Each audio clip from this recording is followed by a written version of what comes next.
तो यार अगर सच कहूँ तो मार्वल बहुत अच्छे तरीके से जानता है कि किस तरीके से अपनी लीस्ट इंटरेस्टिंग सीरीज को इंटरेस्टिंग कैसे बनाया जा सकता है। और सच कहूँ तो आज का एपिसोड 5 देखने के बाद हॉकाई का मैं बहुत ही ज़्यादा एक्साइटेड हो चुका हूँ। मतलब मैंने एक्सपेक्ट नहीं करा था कि इस पूरे के पूरे एपिसोड जो कि इतने ज़्यादा सुस्त चलते हुए आ रहे थे, अचानक उसके अंदर इतना ज़बरदस्त एक्शन और ज़बरदस्त किस्म का ट्विस्ट देखने को मिल जाएगा। तो जैसा कि आप सब जान ही चुके होंगे कि इस एपिसोड के अंदर हमें किंग पिन का फर्स्ट लुक देखने को मिला है, जिसका हम सब बेसब्री से इंतजार कर रहे थे। तो guys this is speed tiger और चलिए बिना किसी और बात के फौरन से अपने वीडियो के अंदर डाइव इन करते हैं, जहां पर हम आज इसका ब्रेकडाउन और उसकी स्टोरी में आपके साथ एक्सप्लेन करने की कोशिश करूंगा। तो चलिए बिना किसी और बात के फौरन से वीडियो को स्टार्ट करते हैं।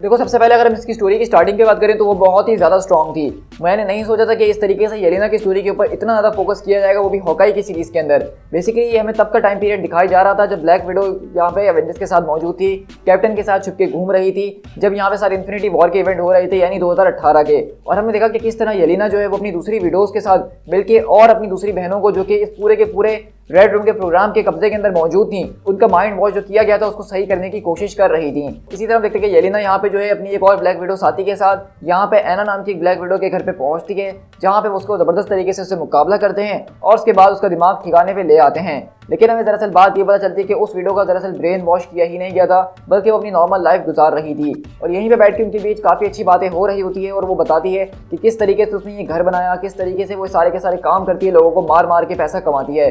लेकिन यहीं पे जब वो नताशा का जिक्र करती है तो वहीं पे येलेना एकदम जो है बहुत ज़्यादा सैड हो जाती है और वो एक वॉशरूम की तरफ चली जाती है अपना मुंह वगैरह धोने के लिए। लेकिन हम तभी देखते हैं कि जैसे ही वो वहाँ पे अपना मुंह धोने ही वाली होती है तो अचानक वो एक डस्ट के अंदर बदल जाती है। और ये चीज़ मुझे बहुत ही ज़्यादा पसंद है। ये मार्वल की हम अब तक आने वाली सारी सीरीज़ में तकरीबन इस चीज़ को देख चुके हैं कि हमें दिखाया जा रहा था कि जब थैनोस की स्नैप हुई तो दुनिया भर में अलग अलग लोगों के ऊपर उसका असर किस तरीके से हुआ। और वाकई में ये चीज़ बहुत ज़्यादा बड़ी भी है कि अचानक पूरी की पूरी दुनिया पे से आधी पॉपुलेशन का गायब हो जाना ये कोई छोटी बात नहीं है, तो इसको दिखाना भी बनता ही है। तो उसी तरह हम देखते हैं कि बेसिकली येलेना के लिए वो तकरीबन सिर्फ 5 सेकंड का टाइम ही था कि वो उसी वॉशरूम के अंदर मौजूद थी। लेकिन जब वो वहाँ से बाहर निकलती है तो वो देखती है कि सब कुछ बदल चुका है। वो जिस वॉशरूम के अंदर घुसी थी वो बदल चुका है, वो जिस घर के अंदर थी वो बदल चुका है। यहाँ पे एना की एक शादी हो चुकी है, उसकी एक बच्ची मौजूद है और 5 साल का टाइम गुजर चुका है। और ये सारी की सारी चीज़ें येलेना के लिए खत्म करना काफ़ी ज़्यादा मुश्किल हो रहा था। लेकिन येलेना के लिए उससे ज़्यादा एक और चीज़ को खत्म करना मुश्किल था, और वो ये था कि अब उसकी बहन यानी कि नताशा रोमानोफ वो नहीं रही है। और उसी के बाद से हमारी कहानी दोबारा हमारे प्रेजेंट टाइमलाइन के अंदर से पिक करती है, जहां पे हमने अपने आखिरी एपिसोड को छोड़ा था। तो इसी तरह हम देखते हैं कि यहाँ पे बेसिकली केट बिशप जो वो वापसी अपने घर लौट कर आ चुकी है और उसकी माँ उसको देख के काफ़ी ज़्यादा परेशान होती है कि ये सब उसने क्लिंट बार्टन के चक्कर में किया है।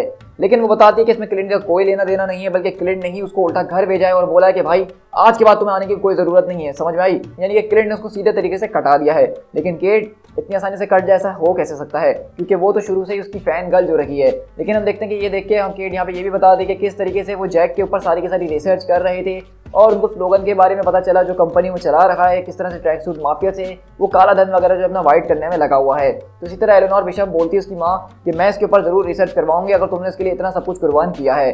और उसके बाद हम देखते हैं कि बेसिकली वो ऐसा करती भी है और जैक डुकेन को पुलिस के हवाले कर दिया जाता है। लेकिन मुझे नहीं लगता कि ये कहानी इतना ज़्यादा सिंपल होने वाली जितना हमें दिखाया जा रहा है। और उसके बाद हम आखिर में चल के बात करेंगे ही। उसके बाद हमारा जो स्टोरी का अगला साइड होता है वो ये होता है कि केट बिशप अपने अपार्टमेंट के ऊपर वापसी जाती है ताकि अपना बोरिया बिस्तर समेट के अपने घर वापसी चले अपनी माँ के पास। लेकिन जब वो इस अपार्टमेंट के अंदर आती है तो येलेना वहाँ पे पहले से उसका इंतजार कर रही होती है 2 मिनट मैगी बना के, आई मीन टू से मैक्रोनी बना के, जो कि फुल चटपटे टाइप के नजर आ रहे हैं। और वो यहाँ पे केट बिशप को खाने की दावत भी देती है।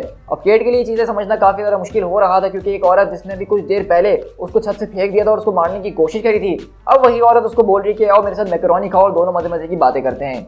तो आप समझ सकते हैं कि आपको कैसा फील होगा अगर आपके साथ कोई ऐसा करे।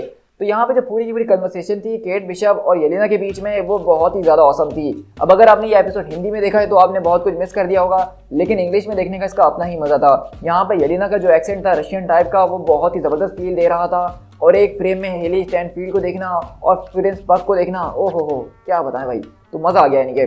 तो हमने देखा कि यहाँ पे इनके बीच काफ़ी इंटरेस्टिंग बातें होती हैं, जहाँ पे हमने एक बहुत ज़्यादा ज़बरदस्त किस्म का मेंशन सुना कि जैसा कि येलेना बताती है कि वो न्यूयॉर्क में पहली बार आई है तो वो यहाँ की मशहूर चीज़ों को विजिट करने वाली है, जिसमें एम्पायर स्टेट बिल्डिंग होने वाली है। इसके अलावा स्टैचू ऑफ लिबर्टी जिसको नए तरीके से दोबारा रीडेकोरेट किया गया है।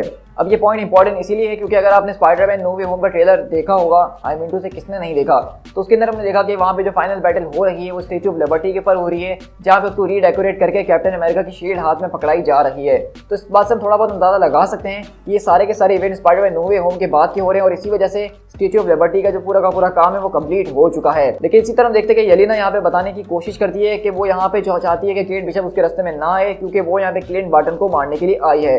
अब केट के लिए मानना काफी ज्यादा मुश्किल है कि यहाँ पे नताशा की जान क्लिंट बार्टन ने ली है, जो कि हम भी जानते हैं कि उसने नहीं ली है, लेकिन दुनिया उसको ऐसा ही समझ रही है। दुनिया नहीं तो कम से कम येलेना तो उसके बारे में ऐसा ही सोच रही है।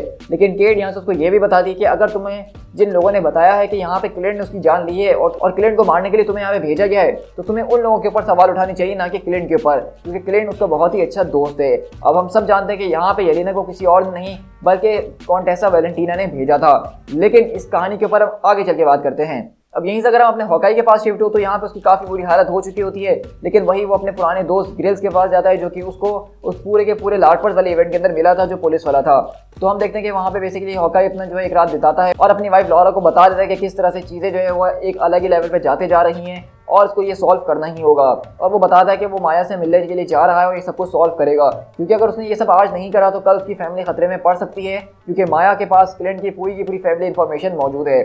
अब यहाँ पे हमारे पास एक बहुत ही इंटरेस्टिंग सवाल आता है और वो ये है कि वो रोलेक्स जो घड़ी थी उसकी क्या कहानी है, आखिरकार वो इतनी ज़्यादा इंपॉर्टेंट क्यों थी क्लिंट बार्टन के लिए, वो उसको वापसी हासिल क्यों करना चाहता था। लेकिन अफसोस के साथ हमें इस एपिसोड के अंदर भी उसका जवाब नहीं मिला कि आखिरकार क्लिंट बार्टन का ऐसा कौन सा पास्ट उसके साथ जुड़ा हुआ है। तो आई होप कि फिनाले के अंदर हमें ये बात ज़रूर बताई जाएगी। लेकिन इसके बाद ही हम अगर अपने स्टोरी को फास्ट फॉरवर्ड करते हुए चलें तो हम देखते हैं कि यहाँ पे माया लोपेज के लोगों तक क्लिंट बार्टन अपने एरो के जरिए वो मैसेज पहुंचा देता है कि माया उससे आके अकेले में मिले। लेकिन माया यहाँ पे आती तो है, लेकिन अपनी पूरे के पूरे गैंग के साथ आती है। लेकिन अब इस बात से कोई फर्क नहीं पड़ता है, क्योंकि आज क्लिंट बार्टन यहाँ से उससे हॉकाई की तरह मिलने के लिए नहीं आया है, बल्कि वो रॉनिन की तरह मिलने के लिए आया है। और रॉनिन सबसे पहले उसके सारे के सारे लोगों को ठिकाने लगाता है, जिसमें काजी का कैरेक्टर जो स्नाइपर लेके बैठा होता है उसको तो एक पंच मार के बेहोश कर देता है और बाकी कैरेक्टर्स को भी ऐसे निपटा देता है। लेकिन हमारा यहाँ पे फेस ऑफ होता है माया लोपेज और रॉनिन के साथ। और सच कहूँ कि इन दोनों के बीच की जो फाइट थी उफ, बहुत ही ज़्यादा औसम। यानी कि आज ये बात साबित हो गई है कि हॉकाई को हॉकाई क्यों कहा जाता है, क्लिंट बार्टन और नताशा की जोड़ी इतनी ज़्यादा खतरनाक क्यों मानी जाती थी। मतलब हमने यहाँ पे रॉनिन के मूव्स को देखा कि किस तरीके से वो माया के साथ मुकाबला कर रहा है, जबकि माया भी एक बहुत ज़्यादा स्किल्ड फाइटर हमें नजर आ रही थी पिछले कुछ एपिसोड से ही। लेकिन रॉनिन जब उसके ऊपर मुकाबला करने के लिए आया तो हमें पता चल गया कि यहाँ पे बाप कौन है, और वो आप सब जानते हैं कि कोई और नहीं बल्कि क्लिंट बार्टन ही है। और हम देखते हैं कि बार्टन यहाँ पे माया को बहुत बुरी तरीके से मार के गिरा देता है और उसको वो मारता नहीं है, बल्कि वो उसको समझाने की कोशिश करता है और इसके लिए वो अपनी आइडेंटिटी भी रिवील कर देता है और कहता है कि मैं आज तुम्हें मार नहीं रहा हूँ, लेकिन अगर तुम मेरी फैमिली के पीछे आए या तुम्हारे लोग आए तो फिर मैं तुम्हें नहीं छोड़ूंगा। और यहाँ पे हॉकाई एक बहुत ही ज्यादा जबरदस्त बात करता है। जब माया उसको कहती है कि तुम एक मॉन्स्टर हो तो कहता है कि हम और तुम दोनों एक ही हैं, और हम दोनों में से कोई भी मॉन्स्टर नहीं है, बल्कि हम सिर्फ हथियार है जिसको हमसे ऊपर वाले लोग इस्तेमाल करना जानते हैं। और हमारे अंदर गुस्सा जब भर जाता है तो हम उसको काबू नहीं कर पाते हैं और दूसरे लोग उस गुस्से का इस्तेमाल करते हुए हमें एक हथियार की तरह इस्तेमाल करते हैं। और यही सेम चीज़ जो रॉनिन के साथ भी हुई थी। जब उसकी फैमिली चले गई थी तो वो गुस्से से पागल हो रहा था, तो इसलिए दूसरे लोग उस बात का फायदा उठाते हुए उसको एक वेपन की तरह इस्तेमाल कर रहे थे और लोगों को मरवा रहे थे। यानी रॉनिन जो एक मर्सनरी की तरह काम कर रहा था। अब मर्सनरी का मतलब आप आसान लफ्जों में समझ सकते हैं, भाड़ू का टट्टू जो कि पैसे लेके किसी का भी काम कर देता है। यहाँ पे हॉकाई ये भी बताता है कि दरअसल उसके फादर को मारने का जो ऑर्डर उसको मिला था वो किसी और की तरफ से नहीं बल्कि उसके बॉस की तरफ से मिला था। अब हम सब जानते हैं कि यहाँ पे माया का बॉस कौन है, यानी कि किंग पिन की तरफ से। और यही वजह कि हॉकाई यहाँ पे जो ये सारे के सारे मामले को सॉल्व करना चाहता है, वो नहीं चाहता कि ये सारी की सारी बातें किंग पिन तक पहुंचे और वो भी इसके अंदर इन्वॉल्व हो। तो आप समझ सकते हैं कि किंग पिन का जो दबदबा है पूरी की पूरी न्यूयॉर्क सिटी के अंदर वो इतना ज्यादा है कि हॉकाई भी उससे भिड़ना नहीं चाहता है, जो कि एक एवेंजर्स का हिस्सा रह चुका है। दूसरी तरफ हम देखते हैं कि सारी की सारी कन्वर्सेशन के अंदर माया को एक अपर हैंड मिलता है और वो उसके ऊपर आके चढ़ के उसको मारने लगती है। लेकिन तभी केट बिशप आके अपने एरो के जरिए उसको डिस्ट्रैक्ट करती है और उसी मोमेंट के अंदर हॉकाई वहां से निकल जाता है और हम देखते हैं कि माया भी यहाँ से निकल जाती है। लेकिन ये जो सारी की सारी बातें हॉकाई ने उसको बताई होती हैं उसके फादर उसके बॉस के बारे में, माया के दिमाग में भी चलना शुरू हो चुकी हैं। और वहीं पे वो काजी से सवाल करती है कि जिस रात मेरे फादर को मारा गया था उस रात तुम वहाँ पे मौजूद नहीं थे, तो ऐसा क्यों? तो काजी सिंपल सा जवाब देता है कि मुझे कॉल नहीं आई थी वहाँ पे मिलने के लिए, तो मैं उस मीटिंग के अंदर नहीं आया। लेकिन माया समझ चुकी है कि यहाँ पे शायद उसका बॉस जो है वो ये चाहता था कि उसके फादर को मरवाया जाए और इसलिए काजी वहाँ पे मौजूद नहीं था। तो हमें यहाँ से माया के मोटिव्स तो नहीं बताए गए कि अब आगे चल के क्या होने वाले हैं, लेकिन इस बात का मैं अंदाजा जरूर लगा सकता हूँ कि माया ऑटोमेटिकली जो है वो रॉनिन और हॉकाई की साइड पे आ जाएगी, ना कि अब वो यहाँ पे काजी और दूसरों की बातें सुनने वाली है। इसके अलावा अगर हम एपिसोड के एंड की तरफ जाए तो हम देखते हैं कि केट बिशप यहाँ पे हॉकाई को लेकर फौरन निकलती है और वो लोग यहाँ बैठ के ग्रेस विल्स के साथ अपना थोड़ा सा टाइम स्पेंड करते हैं और समझने की कोशिश कोशिश कर रहे होते हैं कि ये सब क्या हुआ है और आगे क्या करना है। लेकिन वहीं पे हम देखते हैं कि उसको एक अननोन नंबर से मैसेज आता है जहाँ पे ये बताया जा रहा होता है उसको कि तुम जानना चाहती थी ना कि मुझे हायर किसने करा है क्लिंट बार्टन को मारने के लिए, तो वो दरअसल कोई और नहीं बल्कि तुम्हारी मॉम एलेनोर बिशॉप थी।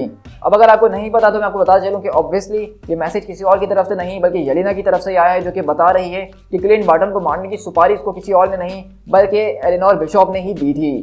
और उसके साथ साथ उस एसएमएस के अंदर एक फोटो मौजूद होती है एलेनोर बिशॉप की, जिसके साथ हम देखते हैं कि वहाँ पे कोई और नहीं बल्कि किंग पिन खड़ा होता है। और हॉकाई बताता है कि ये वही खतरा है जिसके बारे में मैं इतने टाइम से परेशान हो रहा था कि ये हमारे मामले में नहीं पड़ना चाहिए। लेकिन अब किंग पिन भी इस पूरे के पूरे गेम में शामिल हो चुका है। तो अब हमारे सामने यहाँ पे बहुत ही ज़्यादा सवाल आ जाते हैं। सबसे पहली बात तो ये है कि हमने देखा था कि येलेना को हॉकाई के पीछे किसी और ने नहीं बल्कि कॉन्टेसा वैलेंटीना ने लगाया था ब्लैक विडो के एंड क्रेडिट सीन के अंदर। तो अब यहाँ पे एलेनोर बिशॉप ने उसको कैसे उसकी सुपारी दे दी। अब दूसरी बात यहाँ पे ये कि हमने लास्ट एपिसोड के अंदर देखा था कि क्लिंट जब एलेनोर बिशॉप से मिलकर निकलता है तो एलेनोर बिशॉप किसी को कॉल तो करती है और वो बताती है क्लिंट बार्टन के बारे में। तो हो सकता है कि वो यहाँ पे उसने कॉल किसी और को नहीं बल्कि किंग पिन को ही करी थी और किंग पिन ने ही हॉकाई को निपटाने के लिए क्लिंट बार्टन को निपटाने के लिए कॉन्टेसा से कॉन्टैक्ट किया हो और तब जाके कॉन्टेसा ने जो है यहाँ पे येलेना को ये फेक इन्फॉर्मेशन दी हो ताकि वो उसको उसके पीछे लगा सके। क्योंकि येलेना कभी भी क्लिंट बार्टन को मारने के लिए नहीं जाती, लेकिन कॉन्टेसा जानती थी कि वो उस बात का इस्तेमाल कर सकती है कि नताशा को क्लिंट बार्टन ने मारा और तभी येलेना उसको मारने के लिए जाएगी। क्योंकि कॉन्टेसा इस बात को जानती थी कि अगर क्लिंट बार्टन को मरवाना है तो किसी स्किल्ड बंदे का इस्तेमाल करना होगा, कोई आम ब्लैक विडो उसका काम तमाम नहीं कर सकती है। तो ये सारी की सारी लॉजिक है जो कि मुझे इस एपिसोड के देखने के बाद समझ में आ रही है। लेकिन अभी हमारे पास हमारा फिनाले बाकी है जिसके अंदर अभी बहुत ज़्यादा चीज़ें रिवील की जा सकती हैं। लेकिन ऑल इन ऑल मैं यहाँ पे ये कहूँगा कि किंग पिन का अपीयरेंस जो यहाँ पे हमें दिखाया गया है वो थोड़ा सा जो है इतना ज़्यादा शॉकिंग नहीं लगा। मतलब मैं इससे कुछ ज़्यादा एक्सपेक्ट कर रहा था, मैं चाह रहा था उसका फुल लुक दिखाया जाएगा क्योंकि इस पिक्चर के अंदर लिटरली उनकी शक्ल तक हमें सही से नजर नहीं आ रही है। बस हमें अंदाजा हो रहा है कि वो किंग पिन ही है। और यहाँ पे मैं ये बात मेक श्योर होकर नहीं कह सकता हूँ कि ये विंसेटी इसका रोल प्ले यहाँ पे कर रहे हैं, लेकिन जितने रूमर्स हमें सुनने को आए हैं उसके मुताबिक विंसेटी उसका रोल प्ले करेंगे और इसका थोड़े से लुक को थोड़ा बहुत चेंज किया जाएगा। तो हो सकता है कि ये तस्वीर कोई पुरानी तस्वीर हो और उसके बाद जो है किंग पिन का जो अब हमें नया लुक देखने को मिलेगा फिनाले के अंदर वो बहुत ही ज़्यादा चेंज होगा। अभी के लिए तो मैं बस फिनाले के लिए बहुत ज़्यादा एक्साइटेड हो चुका हूँ क्योंकि अगले ही हफ्ते इसका फिनाले आ जाएगा जिसके अंदर हमें किंग पिन का एक अच्छा लुक देखने को मिलेगा, इस बात की तो गारंटी है। लेकिन इसके ऊपर हमें यहाँ पे डेयरडेविल को भी इंट्रोड्यूस करवाया जा सकता है, जैसा कि केविन फाइगी ने खुद इस बात को कंफर्म करा है कि डेयरडेविल अब एमसीयू का हिस्सा बन चुका है और वो कहीं ना कहीं इंट्रोड्यूस किया जा सकता है। तो इससे अच्छी जगह और मेरे ख्याल से कोई हो नहीं सकती है। और हॉकाई सीरीज वैसे भी बहुत ही ज़्यादा जो है विदाउट इंटरेस्ट जा रही थी, तो अब लोगों का इंटरेस्ट इसमें काफी ज़्यादा डेवलप हो चुका है। सच कहूँ तो ये पूरा का पूरा हफ्ता हमारे लिए किसी ट्रीट से कम नहीं है। अभी हमारे पास 2 दिन के बाद स्पाइडरमैन नो वे होम रिलीज होने वाली है और उसके ऊपर तो मैं बहुत ज़्यादा वीडियोस बनाने ही वाला हूँ। तो अभी के लिए मैं इस पूरे के पूरे हफ्ते के अंदर यानी स्पाइडरमैन नो वे होम आने तक मैं कोई भी कॉमिक या दूसरी वीडियो को अपलोड नहीं करूँगा और मैं सीधा स्पाइडरमैन नो वे होम के ही ऊपर वीडियोस अपलोड करना शुरू करूँगा। तो इसलिए बीच में हमारे पास सिर्फ एक दिन आएगा, उसमें आप बर्दाश्त कर लीजिएगा, मैं बीच में कोई एपिसोड अपलोड नहीं करूँगा। लेकिन मैं ये ज़रूर कहना चाहूँगा कि इसके अलावा हमारे पास अपडेट ये मिली है कि स्पाइडरमैन नो वे होम के सेकंड एंड क्रेडिट सीन के अंदर डॉक्टर स्ट्रेंज 2 का ट्रेलर दिखाया जा सकता है। और सुनने में ऐसा भी आ रहा है कि डॉक्टर स्ट्रेंज का ट्रेलर लीक हो चुका है। तो मैं आप सबसे यही रिक्वेस्ट करूंगा कि अगर जिस किसी ने भी उस लीक ट्रेलर को देख लिया है तो प्लीज़ स्पॉइल ना करना। मैंने अपना इंस्टाग्राम खोलना छोड़ दिया है, मैं आपके डीएम्स तक नहीं पढ़ रहा हूँ। तो प्लीज़ सारे के सारे सोशल मीडिया से दूर रहिए और स्पाइडरमैन नो वे होम का पहला शो देखिए और एंजॉय कीजिए। So guys with that being said, I hope कि आपने इस वीडियो को काफी ज्यादा एंजॉय किया होगा। तो इस वीडियो को लाइक करना बिल्कुल भी मत भूलिएगा। कमेंट करके बताइएगा कि आपको किंग पिन का अपीयरेंस कैसा लगा और क्या आप इस पूरे के पूरे जो मार्वल वीक हमारा चल रहा है कितना ज़्यादा एक्साइटेड है इसके लिए। साथ ही साथ अगर आप चैनल पर फर्स्ट टाइम आ रहे हैं तो मेरी आपसे रिक्वेस्ट है कि इसी तरह की ऑसम वीडियोस को एंजॉय करने के लिए चैनल को करना बिल्कुल भी मत भूलिएगा, जहां हम इसी तरह मार्वल सिनेमैटिक यूनिवर्स और मार्वल कॉमिक्स दोनों को अपने चैनल पर डेली बेसिस पर अपलोड कर रहे होते हैं। So guys, this is speed tiger. मिलते हैं अपनी किसी और वीडियो के साथ। Till then, thank you so much.